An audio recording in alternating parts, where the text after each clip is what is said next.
Welcome to our latest Book Reporter Talks To interview, where I am so excited that our guest today is Alice Feeney, who joins us from the Surrey countryside in England. We love these people from across the ocean. They're going to be joining us. Back in 2018, I read her debut novel, Sometimes I Lie, and I love this book. This book was a Book Reporter Bets On, and I actually reshelved my Book Reporter Bets On the other day and fondly said, oh, I just love this. And I am so excited that today we're going to be talking about His and Hers, her latest thriller, which I devoured in a weekend. Not much else got done because it's just that good. And I am so looking forward to talking to her about it and having you all read it. So welcome, Alice. So nice to have you here. Thank you. It's lovely to be here. Lovely to talk to you. So I love the tagline that describes His and Hers.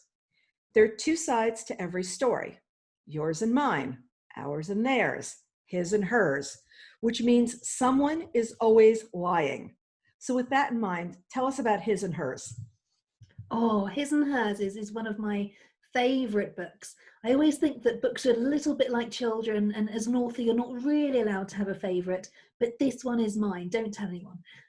It was so much fun to write. It was so much fun to write one story from 2 points of view. And Anna existed first in my mind, in my imagination, and she lived in my head for quite a long time before I started to write her. But then Jack came along, and he had his own version of events, and he wanted everybody to know his side of the story too.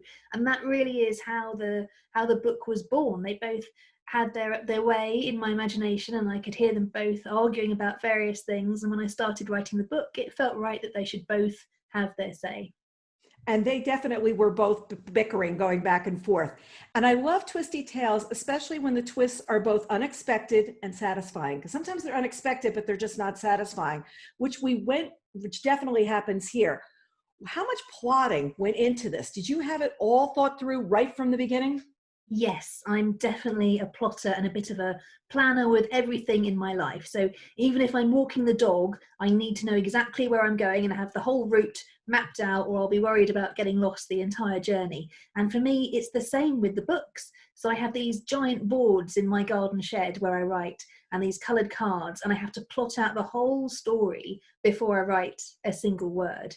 And then I find that I enjoy it more because I know where I'm going, and I know the journey I want to take the reader and myself on as we tell the story. And as with walking with the dog, if you see a little church in the corner and you want to take a little diversion off your planned route, that's fine. It's fun to do that. But I think it's always good to know where you're heading when you begin. Where you're going to end up along the way, because sometimes people paint themselves into a corner. And what I felt is, as I was reading this, it was so cleverly done. I knew you didn't get painted into any corners. I could tell that it was thought through in advance, because there's so many turns in this that you really could have ended up inside the maze and not made your way out if it wasn't written out in advance. I could tell. Oh, thank you. Yes, I think sometimes it's a bit like whiplash with my stories. I take you down one route, then we go another direction, and it's like one of those crazy roller coasters where you don't know where you're going to go, and sometimes it might get a bit dark or it might get a bit scary, but hopefully it's a fun ride when you reach the end. It truly, truly is. And here we've got multiple narrators, including an anonymous one. And the type font on that is different. So, and you're trying to figure out who this person is, as you're reading, because they know they're able, as a narrator, to tell you some things that you don't know. They're able to layer in those pieces. But I never felt I was lost. I felt like the voices of Anna and Jack were so clear that when I got to these other purple, it's not like I was ever, well, who's talking now or what's going on? That wasn't happening. Was there always a plan to use the anonymous narrator? Yes, there from the beginning. And those chapters always creeped me out a little bit when I was writing them. And I always love getting other people's reaction to the book. When I never tell anybody what I'm writing, I don't tell anyone the title or the subject. And I always share the book first with my husband. He's my first reader. And I always remember when he first read Sometimes I Lie, we were in a little holiday cottage, and he kept looking up from the book going, "Who are you? What is this?" And it was very similar with His and Hers. And of course, it's about this couple. And so he was reading about this dysfunctional couple and having all kinds of crazy ideas. But those creepy chapters, I definitely scared him. So that was good. Hurrah. Yeah, so you definitely knew you were in the right direction. Oh, yes. So now talk to us about Blackdown, the sleepy little village that has so much going on. I mean, there is lots of history in this town. Is it based on any town, or was this totally imagination town?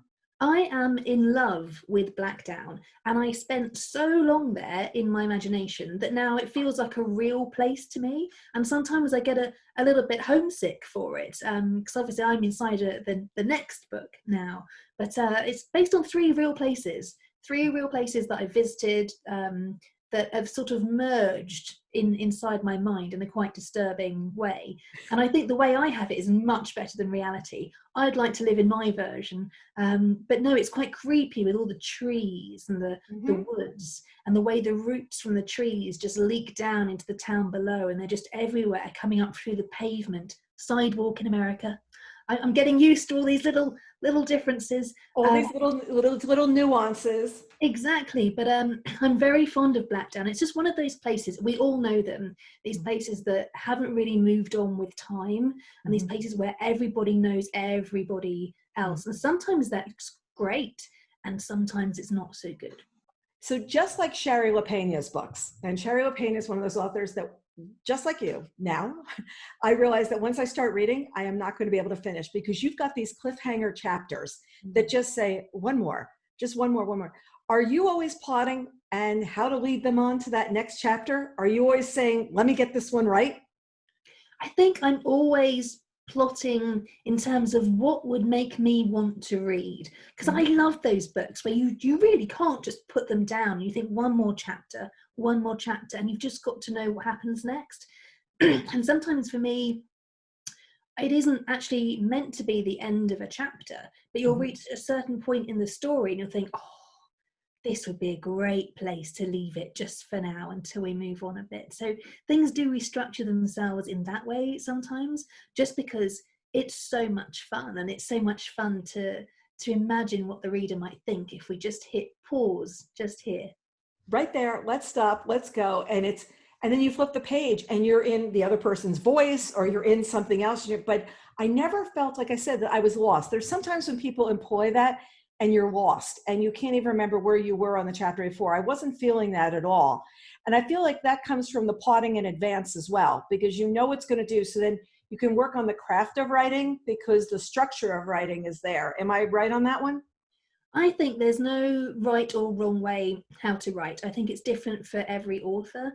And I think as a writer, you just have to find what works for you. But I love knowing where I'm going so that you can have fun with the journey that way. You're not worrying about, oh, what direction am I going in here? And are we lost? Or I'm not sure if I'm going to make it to the end, because you can see the end at the final crossover point. So yeah, I think it's easier and it's more enjoyable for me to do it that way.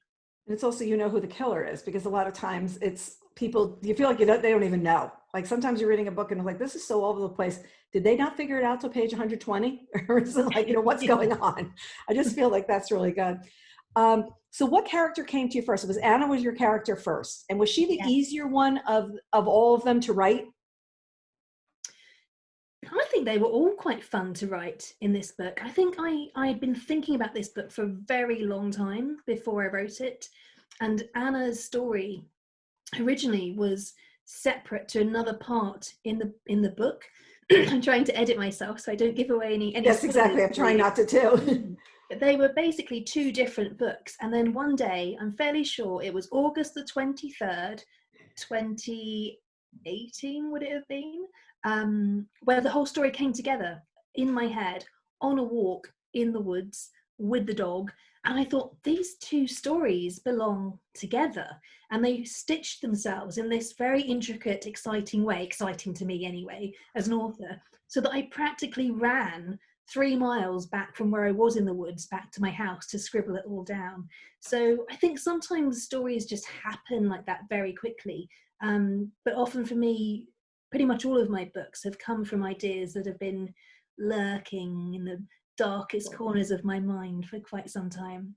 And the dog is like, why are we running today? Like, why are Oh, we going so oh, quickly? he knows. He is my writing companion. I think I must get a look on my face. I've been told if I'm having a meal with family or friends, sometimes I get this glazed expression where even if I'm still in the room and I'm still eating, they know I've gone inside my books and I'm not really listening anymore. I promise not to do it with you today. That's great. I can just picture the dog. Oh, here we go. Let's go back to the shed. Here we go. Yeah. We're running together. It's like, the characters are so complex, which is what I like about them. Do you write down details about them? Because so many of those little things about them were what made them distinct. So do you have notes of, I mean, I sometimes think I forget what the person's hair color or something like that. Do you have to have like little sketches of who they are? So I have a big board in the shed with the whole story mapped out, but I also have at the top of the board a little description of each character. And in the same way that Black Down, the setting, is so real to me now, the characters in my books become so real to me that they aren't really characters anymore. I know what they would choose to eat in a restaurant. I know what they would say if somebody cut across them when they were driving. And sometimes it's quite rude, much ruder than anything I would ever say in real life. And I understand them and I kind of live inside their head for a little bit. So it's quite fun in that way. But yes, you get to know every single thing about them in a way that's quite overwhelming sometimes. And you just want to take them out as though you need an exorcism of your own characters. But no, it's good fun. I did love that Anna is definitely an alcoholic, or she's definitely into drinking. And I love that she carries the breathalyzer around with her just to make sure she can drive. And they find this in the car. And there's so many little clues along, and I'm not giving anything away, folks, with the breathalyzer. But it was just such this little quirky thing that she gets in the car, and instead of starting the car, she blows in the breathalyzer to see if she's okay to drive. And she does it on multiple times. And you're just, okay, if this woman is borderline, she thinks she's okay to start the car. It's not a problem, you know? I do remember coming up with that idea in the shed, and I remember Googling, can you have a personal breathalyzer? Because I didn't know. And some of the things that I Google when I'm writing, it's terrifying. How to remove bodies, how many, the things that I Google in my job. If anybody is watching what I'm searching, I think I'm going to be in big trouble one day. They're going to sit there and search. Oh, we think we've got the killer. She's in the shed with the dog, and this is what's going on. But it's really there because there's so many ways that it could, things could happen, and all throughout the book, I thought I knew the killer. I wrote this great story that I really thought I knew the person. I knew their motive. I knew everything. And I was like, wait a second, I'm not right? Because I personally think this person definitely would have done this. And there were so many little red herrings left along the way with this person that I don't think I'm alone in thinking this, as you hear from people, because this character is strongly written. We're not saying who it is. You guys are going to have to figure out yourselves. But you're like, wait a second, I think I've got it. I think I'm definitely right on this one. Have you heard that? Because I know the book's already out in the UK. Have you heard it from people? Yes, I have. And I have to say, I love getting readers' reactions. And I love when people have different versions and different opinions of what happens or what should have happened in the books. It's so fun as a writer. When you're writing that first draft, you're alone for months. I don't share it with anybody. I'm very secretive and quite suspicious. I think it's bad luck if I talk about a book before it's finished. But then when you send it out and you get to share it and you hear all these wonderful responses, and sometimes I hear these versions of the book and I think, oh, that would have been great. Why didn't I do that? But no, it's a fantastic shared experience once it's out in the world, and it's so thrilling to hear everybody's thoughts.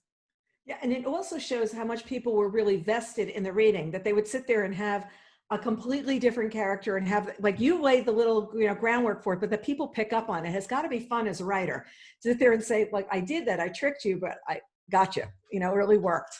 Really, really worked. So you worked at the BBC News for 15 years as a reporter and a producer, and you capture that television world so well. The whole side of really when the lights go out on the camera, like, what ends up happening. Did it influence your creating the Anna character because you have all this great knowledge of what it was like being on set? I think real life definitely always finds a way of creeping into the novels. I'm pleased to say that all the characters in the book are fictional. None of them are based on former colleagues.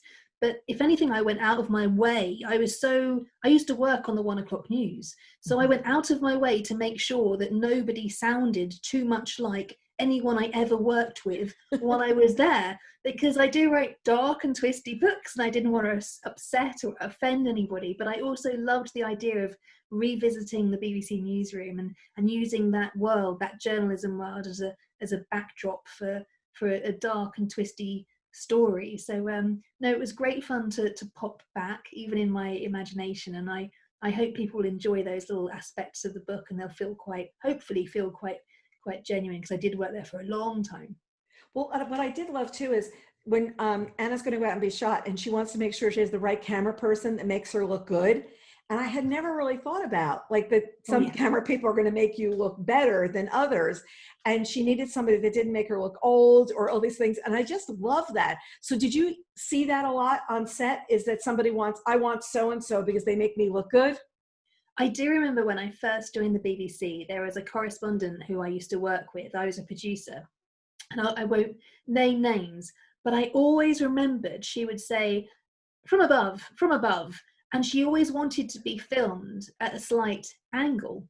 And I also worked as the arts and entertainment producer a few years later, and that was fascinating. And again, I mustn't name names, but we interviewed some big Hollywood actors and actresses, and some of the things they request, like actual millimeters of angles where the camera has to be pointed in a certain way. So this is real. I hope the angle of my Zoom is sufficiently okay for you today.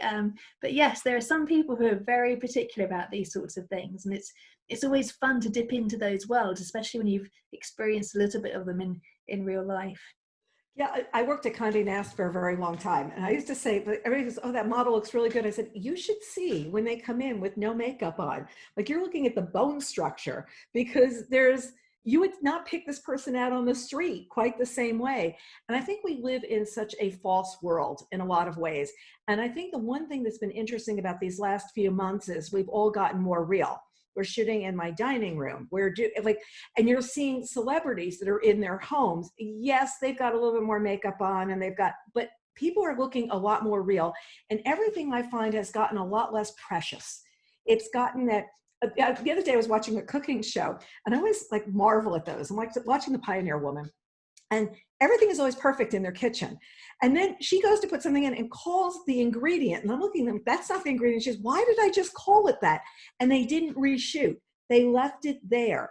And I think that we live in such a world that's so manicured and it's so perfect that it's nice when you see little bursts of that, because everything is usually so constructed to be the exact right angle. And we're not seeing that now, because that's not what life is. That's not the way life is. We give such a false, I remember somebody saying, oh, those models all look really good. And I was like, yes, and they didn't eat for the week before the bathing suit shoot. Like, it's not like that's you.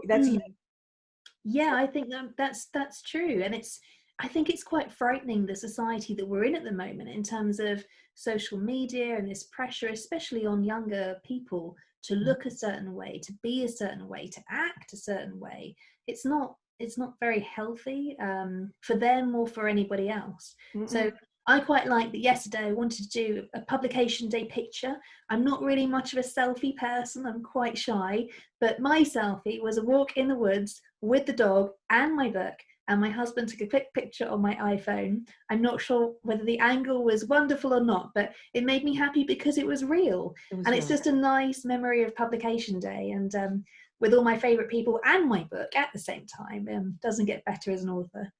Exactly. And too many things are scripted and sculpted, and now it's just sit down and let's have a conversation. And that's the reason I've been enjoying doing these interviews, because also they're not the television interviews that are 2 minutes of tell me just about your book. You want to get into hearing about that great picture with the dog and your husband that your husband took. You want to hear some background on people. You know, did being a journalist influence your writing about adhering to deadlines and schedules? Because one thing that whenever I was in a broadcast newsroom that always surprised me is you're writing on deadline. Like, the show is going to go on. It's going to go on at 1 o'clock or 6 o'clock or whatever time it is. And you only have 2 minutes for this segment or 3 minutes and you're out. And that's the way it is. Did that help you as a writer? Yes, big time. take deadlines very seriously, and my agent always tells me I don't need to take them quite so seriously in publishing, but I do. I just think that's how I've been trained. That's how my mind works. If I'm supposed to deliver a book by a certain time, then I want to deliver that book at a certain time.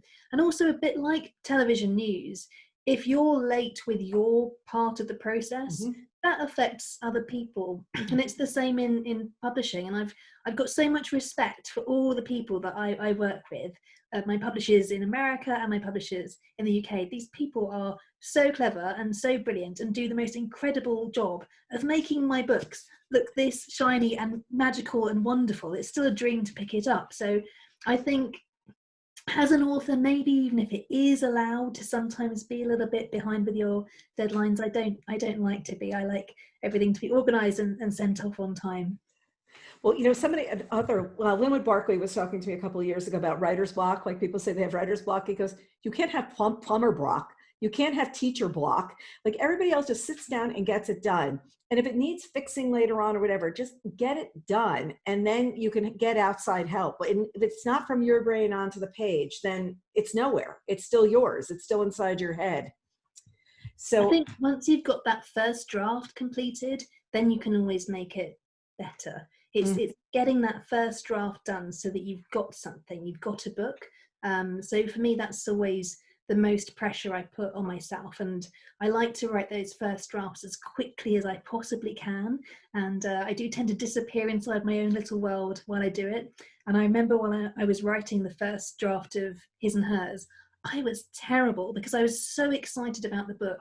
I just kind of became a bit of a hermit, and I got my first draft done finally, and then our family basically invited themselves over for Christmas, and my friends invited themselves over for New Year, because otherwise I wouldn't have seen anybody for several months. So yes, I think the first draft, crack on, and then you can build on something from there.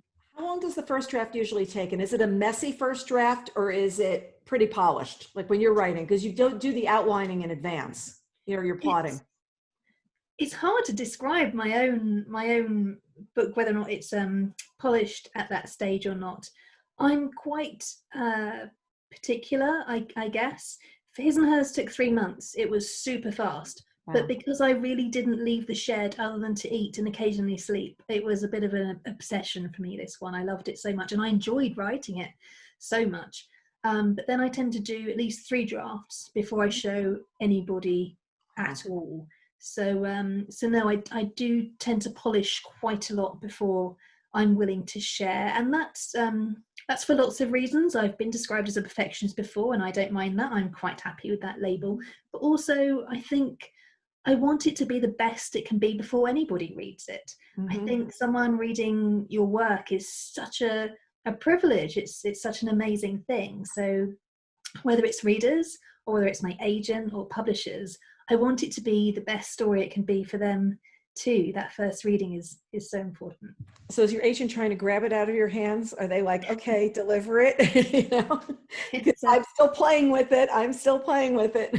I don't always share the books. So I have written books even in the last few years, and then decided I'm just going to keep them to myself for a little while longer. So I do think there's always this hesitation with my agents. Is she gonna hand it in? Is she going to share this one?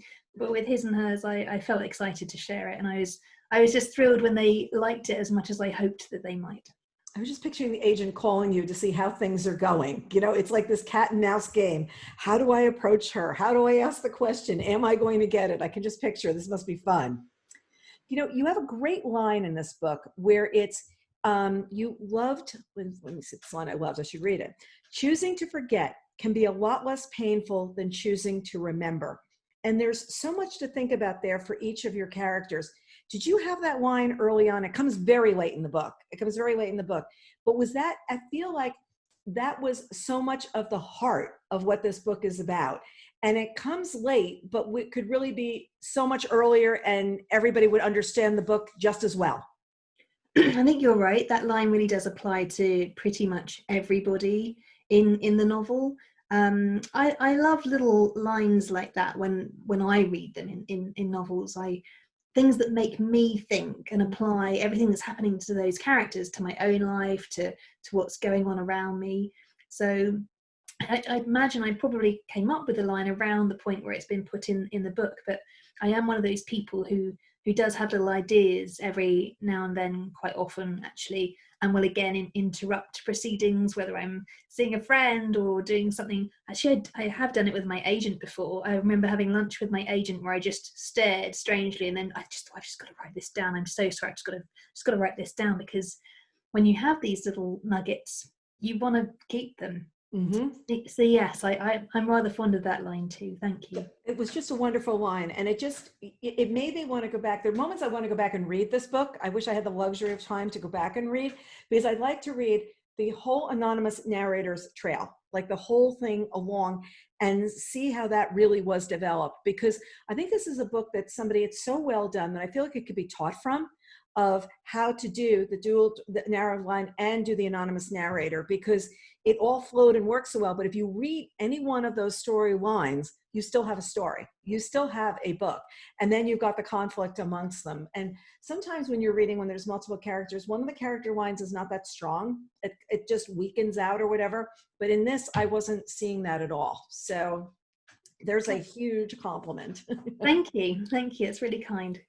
Well, if we were in meeting in person, because we're talking about 3:30 in the afternoon, I would have brought you a Kit Kat bar, because I hear that every day at 3 o'clock you enjoy having a Kit Kat bar. And I have to confess that after I read that line, I started singing the jingle in my head for the Kit Kat bar. And I actually found on YouTube, we might actually link that down on the bottom later, is what the Kit Kat bar commercial was, because it just had me laughing so much.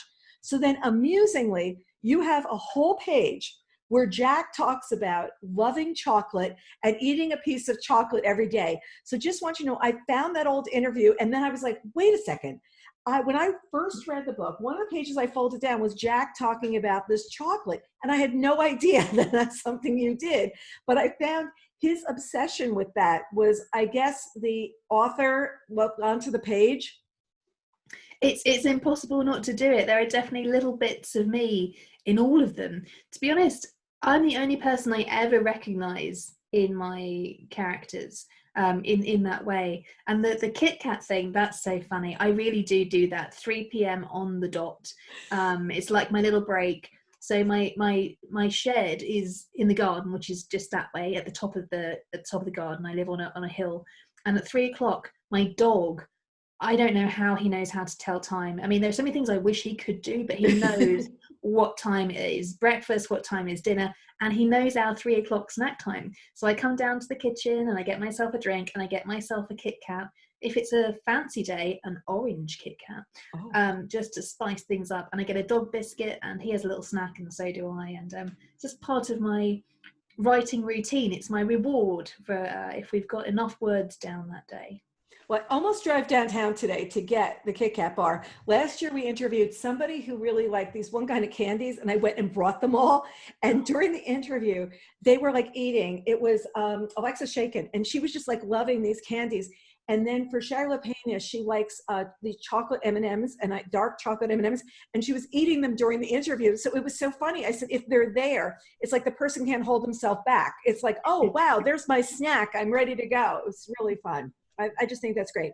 You also have, you don't tell anyone about a book, and we never ask an author about a book. So I just want to know, you are working on something new. You don't have to tell us. Oh, yes. No, I don't mind talking about it because it's all finished, I'm pleased to say. So my next book will be out next spring. I can't tell you much about it yet, other than I've written it, and I'm very excited about it. And this book 4 for next year, scared me more than anything else I've ever written. This book gave me regular nightmares, and I would wake up sweating, thinking about what had happened, and then quickly write it all down so that I could pour that back into the book. But it's quite a frightening story, I think. Maybe readers won't think so as much, but it's about a husband and wife, I'll tell you that much, and they go on a trip, and they go away for a long weekend together to Scotland, and they stay in a bit of a scary place, and they can't leave. And it's about a 10-year marriage, and it's about all the things that involves. And it's another twisty thriller. So I hope people will enjoy it just as much as I enjoyed writing it. Oh, so looking forward to that. So I take it that you have this habit that I've read that you take a bottle of champagne and you don't open it until you're, let's see, you put it on like ice, I guess, when you start the book, but until your agent has signed off Yes. on it, you don't open the champagne. No. So I'm working on a book now that will be out hopefully year after next, which I started a few weeks ago. So before I could start it, the new bottle of champagne went in the fridge, which is just in my kitchen over there, and my husband almost opened that bottle of champagne to celebrate publication day, and I was like, no, that's the wrong bottle. This is the book bottle for later. So clearly these little traditions are surprisingly important to me. But Well, it's funny because for us, when we had the 10th or the 5th anniversary of the company, I think it was, 5th anniversary, we had a bottle of tequila and we were making cocktails in the office, and we had a large bottle of tequila, and that bottle of tequila is still around with like this much in the bottom. And it has traveled with us to all the offices. When we came home for COVID, it came to my office here. So it's the bottle of tequila, and people would go into the freezer in our office and say, all you have is a bottle of tequila. Like, we're moving out. It's like the tequila is the last thing to leave. So I totally understand there's ceremonial drinks, and no one could do those in between. It's not going to happen. So the dog is afraid of feathers, this lovely dog that is your companion. Do you have any idea where this is coming from? no, a lot of the things my dog does make no sense at all. And he's a very big dog. He's a Labrador, but he's really tall, these big lion paws, but scared of so many things. And even my vet said that she's never met a dog like it, and he's a little bit OCD. So he doesn't like to walk on the cracks in the pavement sidewalk. He has to walk on things that don't have cracks in, scared of feathers, terrified of small dogs, even if they're a tenth the size that he is, at quivering wreck. Quite ridiculous, really, but I love him very much, and I don't think I could write my books without him. So I'm lucky to have him as my companion. He's a whole personality unto himself. It's just, you could just like me and my dog. In fact, that would be a great little essay of the two of you together, like how we spend our day would be like wonderful. But meanwhile, you also have some wonderful film news about this book, as well as Sometimes I Lie. So tell us about film news, because we always love that. Yeah, I think I've just been so lucky. I always remember getting a phone call from my agent saying that Sarah Michelle Gellar wanted to talk to me, which is quite a surreal thing for someone to tell you. And then I remember having this conversation, which again was very surreal because she sounded like Buffy, and Buffy was on the phone, and it was very it was just a very strange but exciting experience. And I'm so thrilled that she liked the book so much and wanted to turn it into a TV series. And now that we have Warner Brothers on board and Robin Swicord writing the scripts, I mean, it's a dream come true. I feel like I spent so much of that year just pinching myself that my arms were just covered in bruises everywhere. And I never expected or dared to dream that would happen once. So for it to happen twice is just incredible. And I think His and Hers was the only book actually that I've written that I could imagine being on screen. Yeah. It isn't as though I don't ever really sit there as an author picturing these things happening on screen later on. I just go inside the book. But with His and Hers, I could kind of picture how that would work, and I could see it, and I thought it might be. But I felt incredibly lucky to get that phone call as well. So the people behind Killing Eve, which I loved, and Normal People, which I loved, wanted to buy the book, and Jessica Chastain is now on board, and it's incredible. It's dream come true stuff, and I can't wait to see the characters come to life on screen. And it totally works though, because the material is there to start with. The writing is so visual, so strong, and so well paced. So I can see both of them. I can see both of them. I want to know who's going to lay in the bed for Sometimes I Lie. Who just gets to lay there like this the whole time? How much money do you make just laying there like this? It's like perfect, Well, I am excited about that there is another book coming. I'm excited to know a little kernel of the plot. You just provided so much enjoyment to me with all your writing, through these books. And it's just so much fun that we were able to do this, because you might not have come to the States, but gosh, like Zoom has become this new thing that we can just be chatting with each other. I hope we get to chat with you for your next book as well, because it's just a delight when you hear somebody who's as dedicated to the work as you are, but also where it really comes together. And I really have got to tell you, you had me right to the end. I did not see what was coming. So, oh, thank you. Thank you for being so kind about the book. And it's been a real pleasure to speak to you as well. thank you so much. And to our readers, here's to next time, and make sure you enjoy His and Hers.